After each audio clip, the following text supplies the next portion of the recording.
Баршаңызға сәлем достар. Бұл видеода мен сіздерге ағылшын тіліндегі сын есімнің шырайлары тақырыбын түсіндіретін боламын.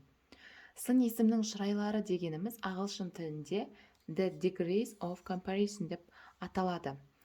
Шырайлардың үш түрі болады: жай шырай, салыстырмалы шырай және күшейтпелі шырай.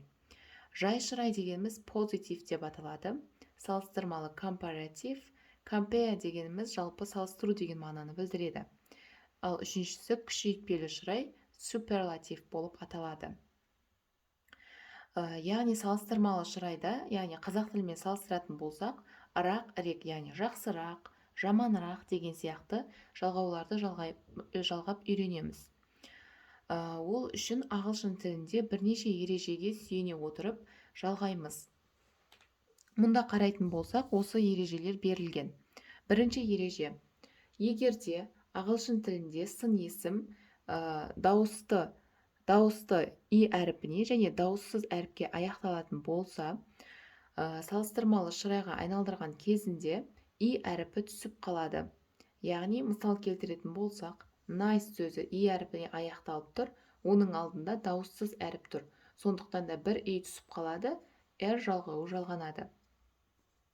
Ал күшейтпелі шырайға келетін болсақ, сын есімнің алдына d артиклі қойылады, сын есімнің соңына s жалғауы жалғанады.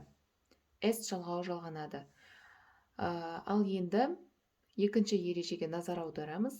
Екінші ережеде дауыссыз әріпке аяқталып, бірақ оның алдында дауысты дыбыс тұратын болса, салыстырмалы шырайға өткен кезінде дауыссыз әріп екі рет жазылады. Мысал келтіретін болсақ, hot сөзі, яғни ыстық деген сөз. Hot т әріпі екеу болып кетеді және r жалғауы жалғанады. Күшейтпелі шырайға өткен кезінде d артиклі қолданылады және соңына екі дауыссыз және s жалғауы жалғанады. Келесі үшінші ереже. Үшінші ережеде сын есім екі дауыссызға аяқталса, ешқандай өзгеріссіз r және s жалғауы жалғанады. Күшейтпелі шырайда оның алдына the артиклі қойылады. Келесі төртінші ереже. Төртінші ережеге назар аударатын болсақ, бұл жерде y әріпіне аяқталып тұр, оның алдында дауыссыз әріп тұр, сондықтан да салыстырмалы шырайға өткен кезінде y әріпі i әріпіне аяқталып кетеді. Бұл мұнда міне 5-ші ереже болып жазылған. Y әріпінің орнына r жалғауы жалғанады.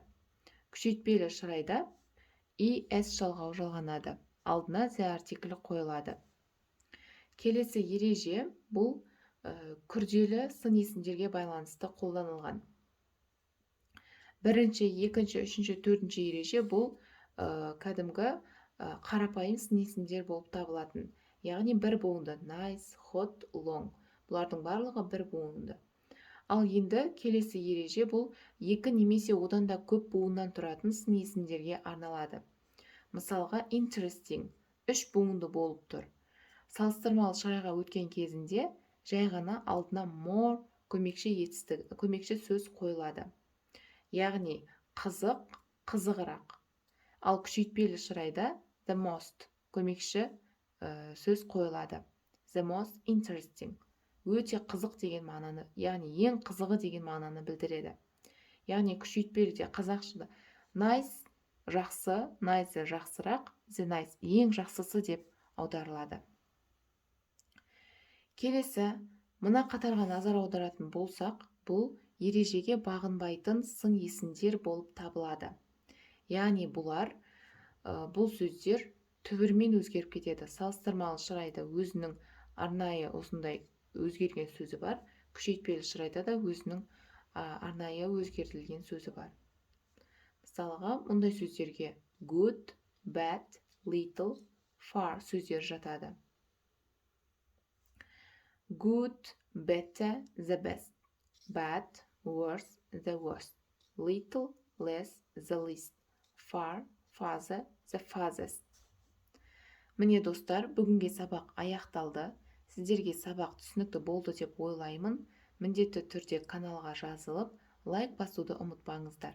Сонымен қатар, менің Instagram парақшама жазылуды ұмытпаңыздар. алда мұндай сабақтар көп болады, жіберіп алмаңыздар.